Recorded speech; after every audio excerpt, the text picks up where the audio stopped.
Decision itu adalah pilihan ya. Jadi di sini dalam sebenarnya tidak hanya di pemrograman saja, di kehidupan sehari-hari kita juga sering memilih ya. Milihnya itu namanya juga milih, pasti ada pilihannya.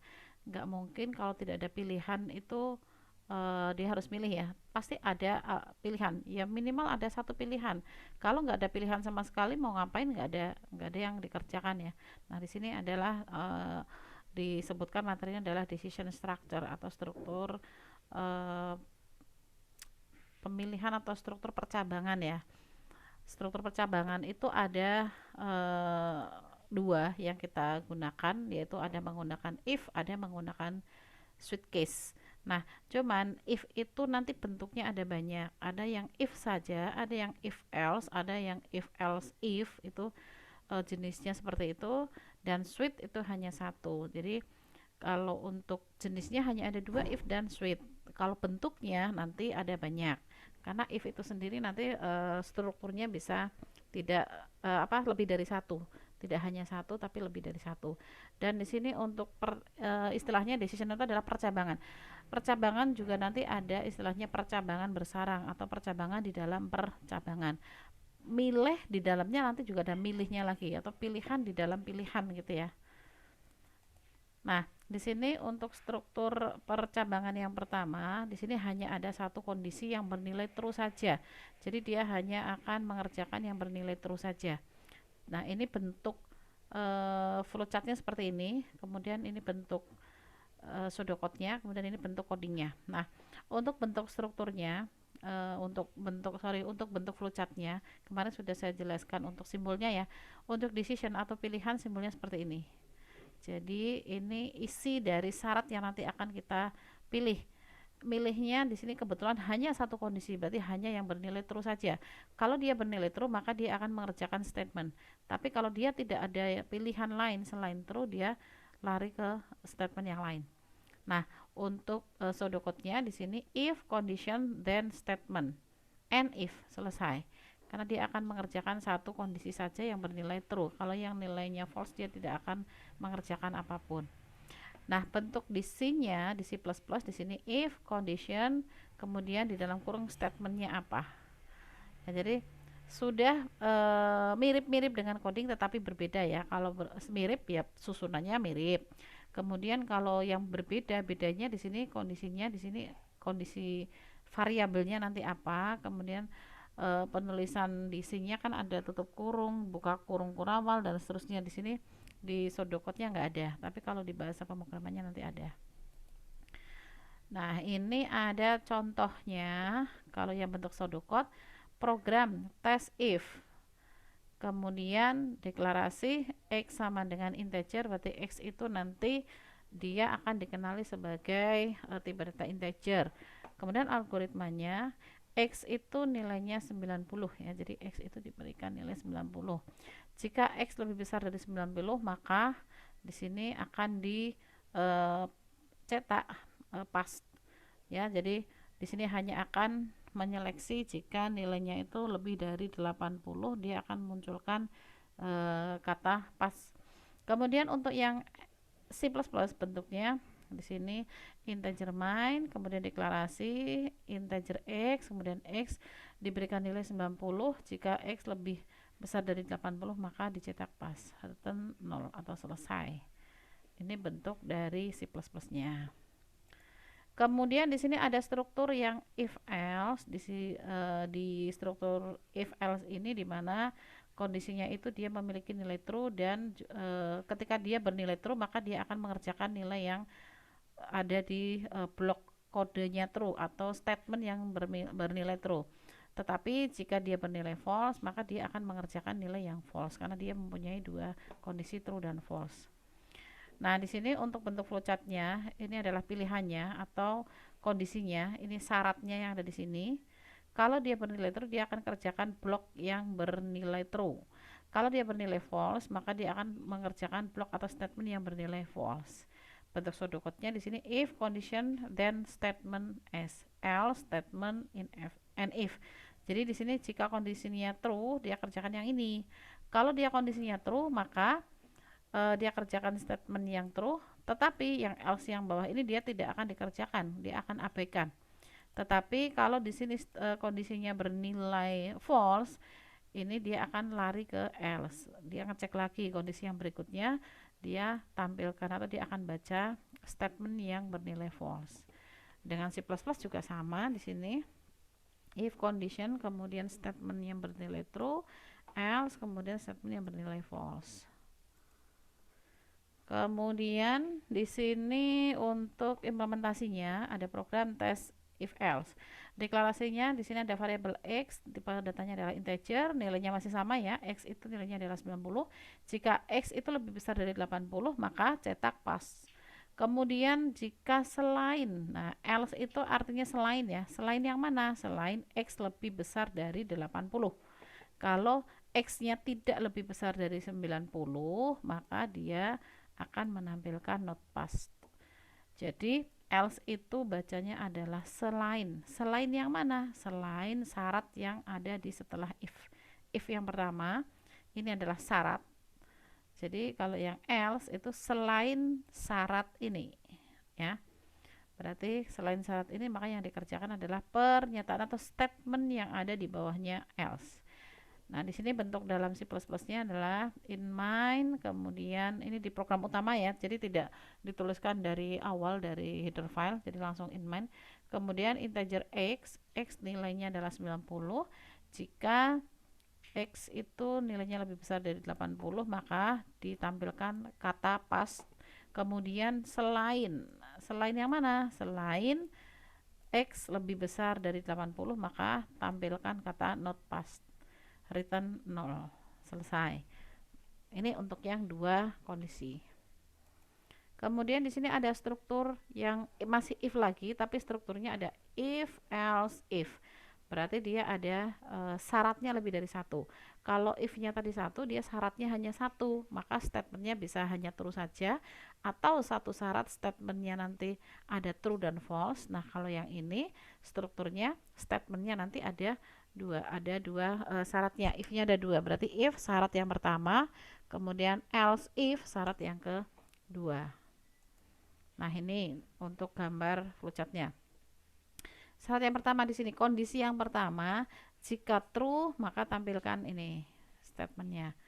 Kemudian jika false maka di sini ada kondisi lagi. Ketika nilainya false, di sini ngecek lagi kondisinya. Kondisinya true atau false. Kalau kondisinya true, dia mengerjakan statement true. Kalau dia kondisinya false, dia mengerjakan statement false. Nah, apakah ketika struktur if else if ini hanya berlaku jika kondisi false aja, yang di bawahnya enggak? Bisa jadi di sini. Bisa jadi setelah kondisi yang pertama terpenuhi, maka di sini ada if lagi.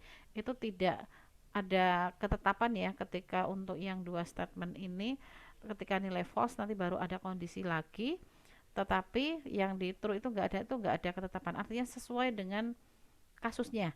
Nah, ini hanya contoh kebetulan kondisi yang kedua itu berada di statement setelah false. Kalau yang nanti ada contoh lagi dengan kasus yang dia mengharuskan kondisi yang kedua itu berada di bawahnya true, ya nggak masalah.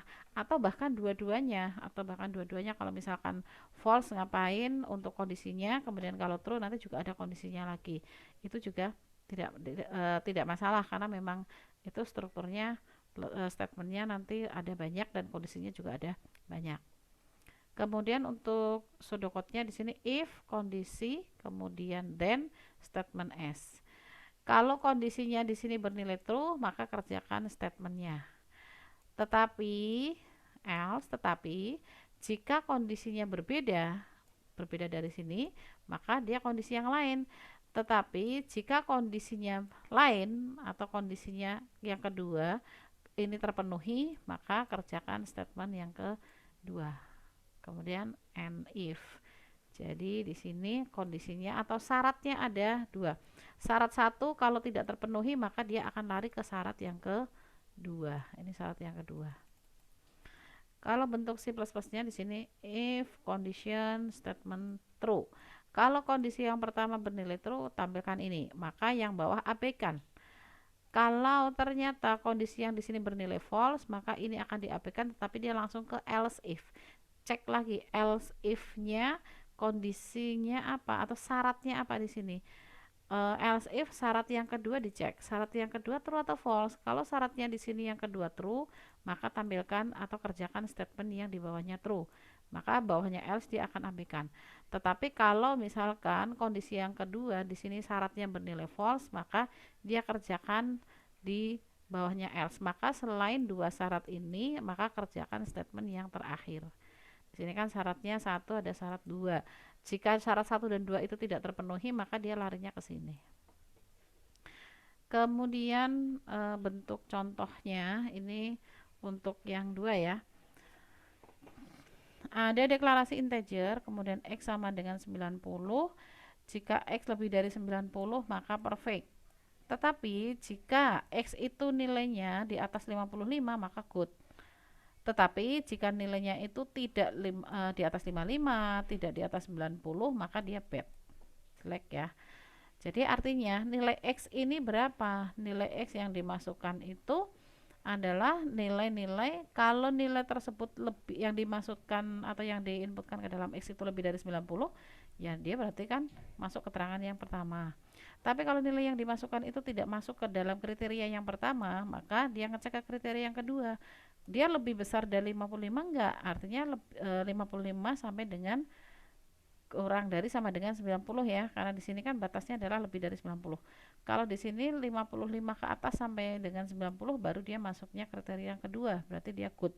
Tetapi kalau X yang dimaksud masukkan tadi tidak di antara 55 sampai dengan di atasnya 90, maka dia kategorinya masuk ke kategori yang ketiga, dia bad. Berarti nilainya adalah lebih kecil dari 5. Kemudian bentuk dalam C-nya seperti ini. X sama dengan 90, X lebih besar dari 90, keterangannya kalau terpenuhi maka perfect, tapi kalau misalkan tidak, nilai yang diinputkan itu dicek, nilainya lebih besar dari 90 enggak, nilainya lebih besar dari 55 enggak, kalau iya maka tampilkan good, tapi ternyata kalau kurang dari 55 maka tampilkan bad gitu. Kemudian tadi sudah if, sekarang ke case switch case ya. Jadi ini adalah alternatif, tetapi ada alternatif apa ya? Jadi if itu sama switch case itu sama, tapi ada bedanya. Samanya adalah bisa sama-sama untuk percabangan, kemudian untuk pilihan ya.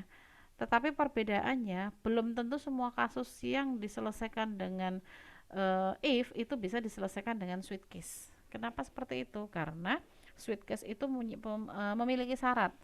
Syaratnya adalah dia nilainya harus pasti. Kalau yang ini, contoh yang if, ini kan nilai yang dimasukkan, yang nilai yang dimiliki oleh X itu kan antara X itu lebih besar dari 90. Lah berapa? Kan nggak jelas. Nilainya ya bisa 91, bisa 92, bisa 100 dan seterusnya. Kalau yang good berarti dia 55 sampai dengan 90, berarti antara nilai 55 sampai dengan 90, ringnya banyak ya, maka dia good. Nah, kasus ini dia tidak bisa diselesaikan dengan case. Kenapa? Karena syarat yang ada di sini dia nggak pasti, atau ring antara sekian sampai sekian, atau dengan apa, nilainya tidak pasti antara 1 sampai dengan sekian atau sekian sampai sekian gitu ya. Tapi kalau switch case itu dia nggak bisa karena nilainya harus pasti. Nilai A ya berarti yang 100, nilai B ya misalkan yang 90. Jadi nilai yang dimaksudkan di dalam syaratnya atau yang ada di dalam kondisinya itu nilainya harus sudah pasti. Nah, ini contoh untuk yang switch case. Di sini ada selektor. Jadi selektor yang pertama atau syarat yang pertama itu jika nilainya true maka statement. Kemudian ada breaknya. Kemudian kalau ternyata selektornya itu bernilai false maka dia akan menuju selektor yang kedua. Jadi kalau selektor yang pertama atau syarat yang pertama itu bernilai false, dia tidak akan mengerjakan yang samping kanan tapi dia langsung ke bawah. Jadi langsung ke bawah syarat yang kedua. Kalau nilainya true dia akan tampilkan statement kemudian break. Tapi ternyata kalau dia false dia menuju ke seleksi yang ketiga atau ke pengecekan syarat yang ketiga. Kalau true dia kerjakan statement kemudian break, dan kalau misalkan false dia kerjakan yang bawahnya default. Nah, di switch case itu wajib hukumnya menyertakan break ya. Jadi ketika nanti setelah menampilkan statementnya atau jika kondisinya bernilai true kemudian statementnya akan ditampilkan, maka harus ada breaknya. Kalau tidak ada breaknya, yang terjadi nanti ini akan tercetak, kemudian yang bawah nilainya false juga akan tercetak, nanti akan ikut ditampilkan semua. Beda dengan if. Kalau if ketika dia nilainya false, dia langsung ngecek ke bawah. Kalau true dia berhenti stop, dia nggak akan cek yang bawahnya. Kalau ini nggak, kalau ini dia kalau nggak ada break dia otomatis menampilkan juga statement-statement yang ada di bawahnya. Kemudian di sini contoh pseudocode-nya. Switch case selector. Selektor yang pertama, misalkan di sini syaratnya apa? Kalau misalkan syarat yang pertama terpenuhi, maka tampilkan atau kerjakan statementnya. Jangan lupa ada breaknya. Kalau tidak ada breaknya, otomatis dia lari ke bawah terus. Dia membaca perintah yang ada di bawahnya. Jadi sehingga nanti nggak ada pilihan. Jadi nanti akan dibaca semua. Kalau misalkan di sini sudah ada break, ketika selektor yang pertama bernilai true atau terpenuhi, dia kerjakan sampai dengan break.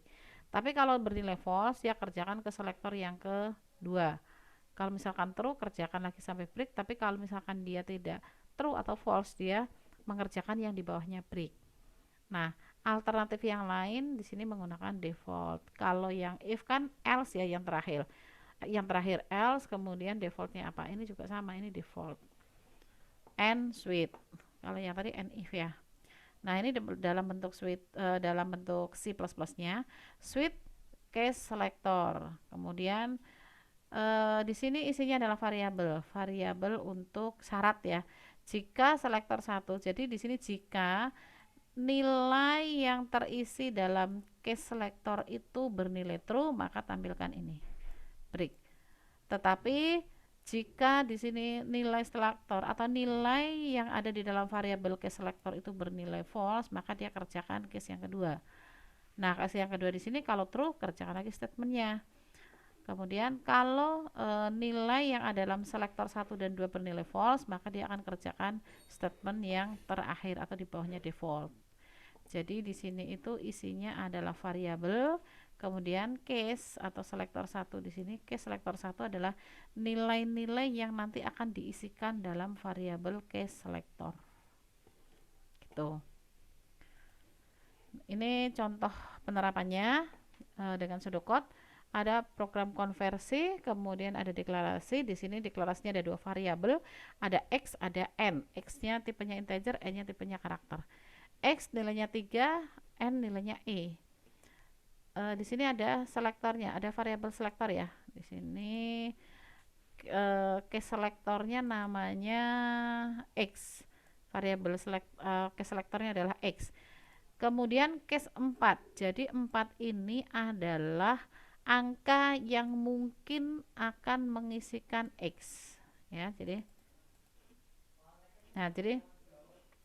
untuk X di sini adalah variabel. Setelah case ini adalah nilai yang nanti terisi dalam variabel. Jadi bacanya gini, jika 4 atau X sama dengan 4, karena 4 ini adalah yang mengisikan X, berarti switch X, jika case X itu nilainya 4, maka N itu adalah A, atau diberikan nilai A. Tetapi jika X nilainya 3, maka N akan diisikan dengan B. Jika X nilainya sama dengan 2, maka N akan diisikan dengan C. Jika X itu nilainya dengan 1, maka akan diisikan dengan E. Selain nilai 4, 3, 2, 1, maka berikan nilai E ke dalam N. Terus switch case selesai. Bentuk dalam codingnya di sini ada in main, kemudian x sama dengan integer sama dengan x nilainya 3, integer x sama dengan 3, kemudian karakter n nilainya adalah e ya di sini ya.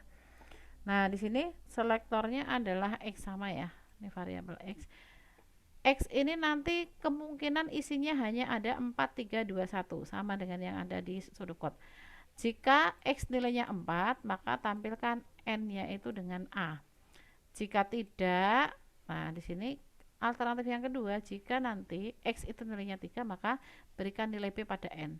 Jika case-nya nilainya 2, maka berikan C pada N. Jika case-nya sama dengan 1, maka berikan nilai D pada N. Selain case 4, 3, 2, 1, maka berikan nilai E. Gitu ya. Jadi untuk percabangan seperti itu.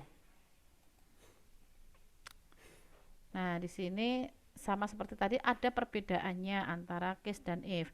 If itu struktur yang bisa digunakan untuk pengambilan keputusan atau pemilihan yang mana dia bisa menggunakan ring antara nilai sekian sampai dengan sekian. Tapi kalau untuk switch case dia nggak bisa, dia hanya integer atau karakter. Only integer or character type can be used as selector in switch structure. Jadi dia hanya bisa menggunakan nilai yang sudah pasti. Nilainya mau karakter ya karakter A, B, C, D dan seterusnya. Kalau dengan angka ya angkanya sesuai dengan yang ada ditetapkan di situ. Tidak boleh ada range-nya. Antara sekian sampai sekian itu nggak boleh, nggak bisa. Bedanya di situ ya. Oke, ini untuk latihan. Sebentar. Ini saya